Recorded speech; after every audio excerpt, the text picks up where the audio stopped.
PTC news देख रहे सभी दर्शकों का स्वागत है। मैं सुमन कश्यप आपके साथ हाजिर आपके सामने प्रदेश की तमाम बड़ी खबरों को लेकर। बुलेटिन की शुरुआत करेंगे, लेकिन पहले नजर डालते हैं हेडलाइंस पर। सीएम शपथ ग्रहण समारोह को लेकर बोले केंद्रीय मंत्री मनोहर लाल। कहा 17 अक्टूबर को होगा शपथ ग्रहण समारोह। प्रधानमंत्री नरेंद्र मोदी 17 तारीख को पहुंचेंगे पंचकुला।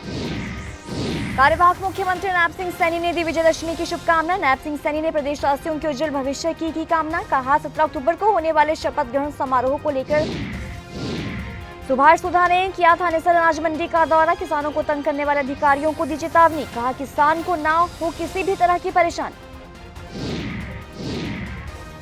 तो वहीं कैथल में सामने आया बड़ा हादसा। मुंदरी गांव के पास नहर में जा गिरी कार। हादसे में 7 लोगों की मौत।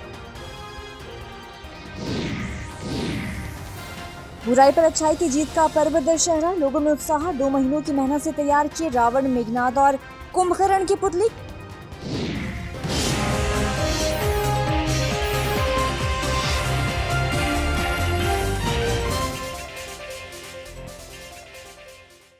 और अब खबरें विस्तार से। केंद्रीय मंत्री और हरियाणा के पूर्व मुख्यमंत्री मनोहर लाल ने लोगों को दशहरे की शुभकामनाएं दी। साथ ही हरियाणा में सीएम शपथ ग्रहण को लेकर कहा कि 17 तारीख को शपथ ग्रहण समारोह होगा। प्रधानमंत्री नरेंद्र मोदी 17 तारीख को पंचकुला पहुंचेंगे। मुख्यमंत्री और मंत्रिमंडल के अन्य साथियों का शपथ ग्रहण 17 तारीख को पंचकुला में होगा। आगे कहा कि भाजपा की परंपरा रही है कि जो कहा है वो किया है और जो किया है वो बताया भी है। हरियाणा के चुनाव नतीजे का पूरे देश पर प्रभाव पड़ेगा। केंद्रीय मंत्री मनोहर लाल ने राहुल गांधी को भी आड़े हाथों लिया। तो 1-1.5-2 महीने इसमें लगे और थोड़ा इसमें समय इसलिए भी ज्यादा मैंने उनको दे दिया क्योंकि हरियाणा का चुनाव था, उस कारण से मुझे भी समय नहीं था। तो ये तैयार हुआ। आज एक अच्छा दिन देख करके, विजयदशमी का दिन है, दशहरे का दिन है, तो आज हवन करा करके और गृह प्रवेश किया है। और इस अवसर पर आप सब लोग आए, पधारे, आपका मैं बहुत बहुत धन्यवाद करता हूँ। इसी प्रकार जैसा मैं आज आपके माध्यम से विजयदशमी की बधाई पूरे देश को, प्रदेश को, सभी जन को बहुत बहुत शुभकामना और बधाई देता हूं। आज का दिन जो है बुराई पर अच्छाई की जीत, मर्यादाओं के पालन का दिवस, क्योंकि भगवान पुरुषोत्तम राम ने एक मर्यादाओं का पालन अपने जीवन काल में किया, वो आज भी उतनी प्रासंगिक है जितनी उस समय थी। तो समाज जीवन में एक अच्छा वातावरण, माहौल बने। आज के दिन, विजयदशमी के दिन, जहां हमको उसमें भाग लेना होता हम लेते हैं, जहां नहीं लेना होता वहां नहीं लेते हैं। आजकल जो कि हरियाणा का जो दौर है, जो आप लोगों को पता ही है, चला है, तो उसमें मीटिंग्स की अपनी एक महत्व है। तो उस मीटिंग की जो सारी बातें हैं, वो जब कोई चीज निर्णय होगा तो आपके सामने बताएंगे।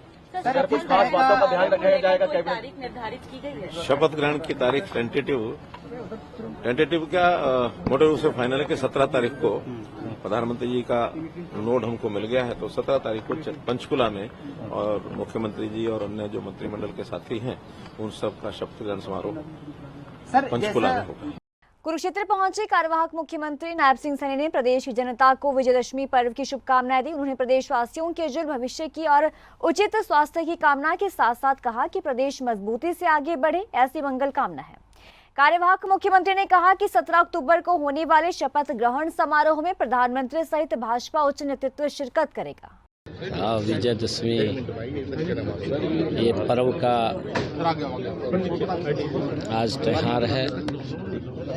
मैं इस महापर्व की हरियाणा प्रदेश वासियों को बहुत बहुत बधाई और शुभकामनाएं देता हूं और पूरे प्रदेश के लोगों के उज्जवल भविष्य की, स्वस्थ रहें और ये हरियाणा हमारा मजबूती से आगे बढ़ता रहे, ऐसी मैं परमपिता परमात्मा भगवान श्री राम से प्रार्थना करता हूं और सभी को विजयदशमी पर्व की बहुत बहुत बधाई और शुभकामनाएं देता हूं। सर, तारीख बदल गई, तारीखें चेंज हो गई हैं, कब? कोई तारीख पहले नहीं आई थी, क्योंकि पता नहीं कहाँ से ये तारीखें, कोई 15 तारीख मेरे मुख से कहीं सुनी हो या मैंने कहीं कहा हो, क्योंकि जब तक कोई डेट नहीं आई उसका ऑफिशियली जो जानकारी है हमारे प्रदेश के माननीय अध्यक्ष करने वाले हैं, क्योंकि ये हमारे विधायक दल का भी निर्णय है और केंद्रीय पार्लियामेंट्री बोर्ड का भी विषय है जो केंद्रीय पार्लियामेंट्री बोर्ड तय करेगा उस विषय को आगे पार्टी के हमारा विधायक दल भी बढ़ाने का काम करेगा। मैं सभी को इस विजयदशमी पर्व की बधाई भी देता हूं, क्योंकि 17 तारीख कौन आएंगे जी 17? देखिए, माननीय प्रधानमंत्री जी और हमारे सभी उच्च लीडरशिप उसमें रहने वाली है। और 17 तारीख को हरियाणा में शपथ ग्रहण समारोह होगा। हमारे जो ऑब्जर्वर हैं वो ऑब्जर्वर आएंगे। पूर्व राज्य मंत्री सुभाष सुधा ने धान की खरीद को लेकर थानेसर अनाज मंडी का दौरा किया। उन्होंने अधिकारियों को चेतावनी दी और ये कहा कि नमी के नाम पर या कट के नाम पर किसानों को तंग करने वाले अधिकारियों को सहन नहीं किया जाएगा। कार्यवाहक मुख्यमंत्री ने सभी 48 विधायकों को फील्ड में एक्टिव रहने के लिए कहा है, ताकि किसी भी किसान को धान को लेकर किसी भी प्रकार की दिक्कत ना हो। पूर्व राज्य मंत्री सुभाष सुधा ने जिन भी अधिकारियों ने धान की खरीद मामले में लापरवाही की है, उन्हें चेतावनी देते हुए ये कहा कि अपना काम कर ले या अपना रास्ता अलग से देख ले। स्पष्ट शब्दों में उन्हें समझा दिया गया है। प्रदेश के मुख्यमंत्री श्री नैब सिंह सैनी आदरणीय कल सारी मंडियों का चेक किया हमने। पिपली मंडी, लाडवा मंडी, बगैर मंडी, लोगों की समस्या को सुना और स्पष्ट रूप से कह दिया कि जिसका मोर्चा 17 से कम है बिल्कुल उसका माल तोड़ना पड़ेगा, उसको बिल्कुल प्राइस दिया जाएगा, जो हमारा MSP रेट है उसको दिया जाएगा। आज मैं सेसर मंडी में आया हूँ। इस मंडी के अंदर भी लगभग 4,76,000 जो अभी तक परचेज कर ली गई है। 1,19,000 की लिफ्टिंग हुई है। अभी 3 लाख तो हमारा लिफ्टिंग का माल पड़ा है। मैंने अधिकारियों को दे दिए, तुरंत प्रभाव से इसको हमको लिफ्टिंग कराए मंडी से, और आज पूरी स्पीड से लिफ्टिंग होगी। और साथ में लगभग हमारी जो मंडी के अराइवल है 8.25 लाख टन आ चुका है, और इसके लिए हमने पूरा प्रबंध कर लिया है। आज से लोकल राइस मिलर तो उठाएंगे, साथ साथ में नहीं उठा पाएंगे तो हम इसके बिल्कुल इमीडिएट हम इसको माल गवर्नमेंट उठा के अपना ले जाएगी।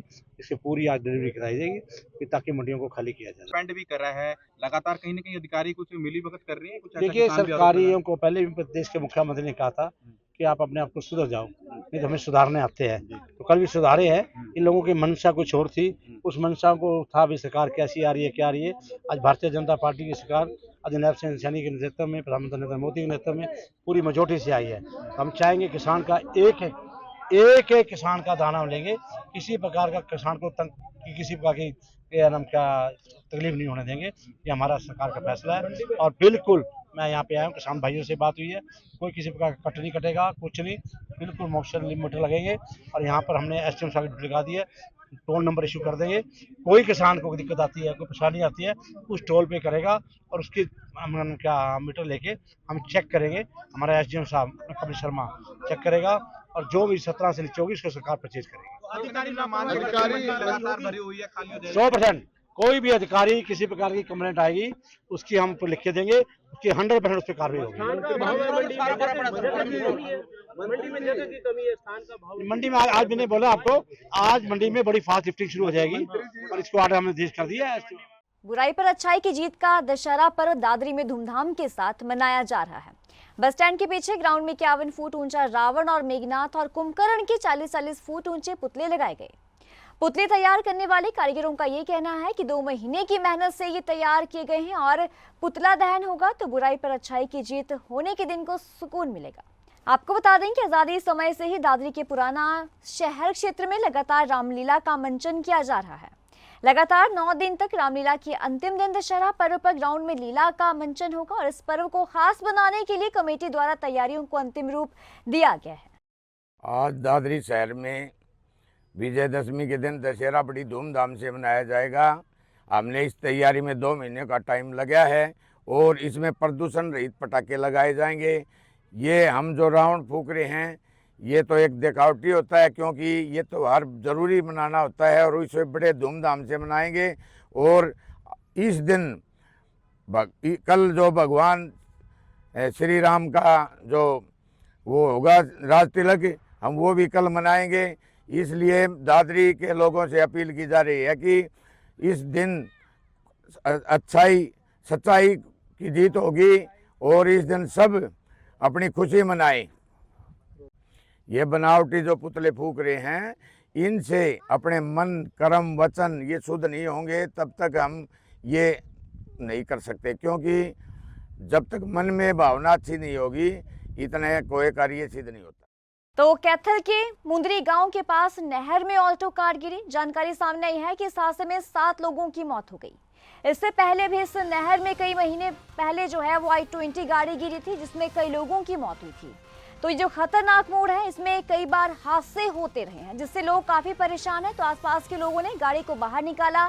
गाड़ी में 2 बच्चे, 3 महिलाएं और 2 पुरुष सवार थे। सभी को कैथल नागरिक अस्पताल पहुंचाया गया, जहां पर उन्हें मृत घोषित कर दिया गया।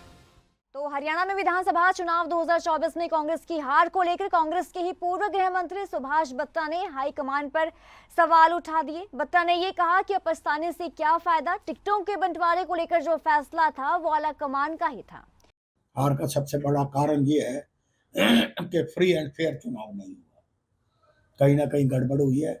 और मैंने तो आपके ही इंटरव्यू में पहले कहा है कि 20 से 30 कॉन्स्टिट्यूंसी में ईवीएम को हैक किया गया है और गड़बड़ है। ये खुद इनके अपने लीडर 25 से ज़्यादा, 30 सीटों से ज़्यादा नहीं मान रहे थे। सभी चैनल, सभी सर्वे रिपोर्ट, सभी सट्टा स्टोरिये, सभी प्रिंट मीडिया, ये तो एक आश्चर्यचकित नतीजे आए हैं। इसको भारतीय जनता पार्टी के लीडर भी स्वीकार नहीं करते थे, वो नतीजे आए हैं। It is a shocking news for the people as well as Congress leader. वहीं कांग्रेस के विधायक रहे उन्होंने कहा कि मैं और मेरा बेटा, इन्होंने कांग्रेस का भट्टा उठा दिया। किसने कहा है कि इन्होंने? गोगी है ना। मेरा गोगी का बयान अपना है, मेरा उससे कोई मतलब नहीं है। मेहनत की है, सभी लीडरों ने मेहनत की है। वो कहते हैं कि जब कोई अगर तो ये बन जाते तो सिकंदर थे। अब क्योंकि कांग्रेस आई नहीं है ना, मैं इसके लिए एग्री नहीं करता। हाँ, ओवर कॉन्फिडेंस जरूर था। जहाँ लैप्सेस हुई हैं वो ओवर कॉन्फिडेंस की वजह से हुई है। और वो ये हम ये समझ बैठे थे कि अब कुछ करने की जरूरत नहीं है, कांग्रेस तो आ गई, कांग्रेस तो बन गई। ये जो थी ना, ये हमने उस जो सिस्टम हमें नहीं चलाने चाहिए थे, जैसे सिटिंग बैटिंग का सिस्टम चल गया। एंटी इनकम्बेंसी एक एमएलए के खिलाफ भी होती है। आज 31 में से 15 सीटें कांग्रेस पार्टी ने लूज की हैं। 2 बार, 3 बार 80 से 80 साल की उम्र के लोग हो गए। आप उनके भी सिटिंग बैटिंग जो 5-5 बार एमएलए बन रहे हैं, आपकी सर्वे रिपोर्ट में वो नहीं ठीक आ रहे। ये कुछ ना कुछ खामियां रही हैं। 1 नंबर 2, आपने directly indirectly chief minister face आपने शो कर दिया। वो भी एक, जब आप तो फिर आपको बैलेंस करके चलना चाहिए था, वहाँ भी कमी रही है। तो इसलिए कुछ ऐसे मुद्दे हैं जो कांग्रेस पार्टी के अंदर मंथन करने की। तो साइबर सिटी के सेक्टर 9 के हाउसिंग बोर्ड में देर शाम उस समय हड़कंप मच गया जब जिम जा रहे युवक युवती पर एक युवक ने पार्किंग विवाद को लेकर फायरिंग कर दी। दरअसल देवीलाल कॉलोनी का रहने वाला युवक अपने मित्र के साथ एक्टिवा पर जिम जाने के लिए घर से निकला था और जैसे ही वो दोनों हाउसिंग बोर्ड इलाके में पहुंचे और अपने एक्टिवा को पार कर दिया। युवक युवती को एक्टिवा पार्क करता देख स्थानीय युवक उन्हें पास आया और बोला कि एक्टिवा यहाँ मत खड़ी करो, यहाँ दिक्कत खड़ी हो जाएगी। और इस पर युवक युवती ने ये कहा कि बस हम जा ही रहे हैं। और इस दौरान आरोपित युवक ने युवक और युवती के साथ भद्रता की और दोनों पर फायरिंग कर दी। हालांकि गनीमत रही कि फायरिंग में गोली किसी को भी नहीं लगी, बस गोली के छर्रे युवती को की बाजू में रगड़ते हुए पार चले गए। अभी हमें वो थाना में मैं था, एमएचसी को सूचना मिली कि देवीलाल कॉलोनी में कोई फायर हो गया। तो मैं और हम साथी सारे टीम सहित यहाँ पहुँचे हैं। तो उन्होंने शिकायत दी है, उस शिकायत ले ली है और वो नियमानुसार कार्रवाई अमल में लाया जाएगा और दोषी के खिलाफ सख्त से सख्त कार्रवाई की जाएगी। सर, आप मौके पे पहुँचे, क्या कुछ बरामद किया गया है? हाँ जी, क्या कुछ बरामद किया?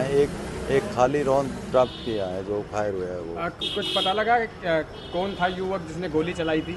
नहीं, वो अभी पता नहीं लगा। अच्छा, शिकायत में क्या बताया गया, कितने लोगों के ऊपर ये हमला हुआ है? ये एक वो जो है उनकी एक दोस्त थी, वो दोनों जा रहे थे, वो मोटरसाइकिल खड़ी कर रहे थे, उस बात पे विवाद हुआ था। बोले स्कूटी से हम चल पड़े। युवक और युवती कहाँ से आ रहे थे, कहाँ जा रहे थे, कुछ बताया उन्होंने? वो अपने पीछे घर से आ रहे थे दोनों। तो ये थी अब तक की खास खबरें। खबरों की ज्यादा अपडेट के लिए आप बने रहिए पीटीसी न्यूज के साथ।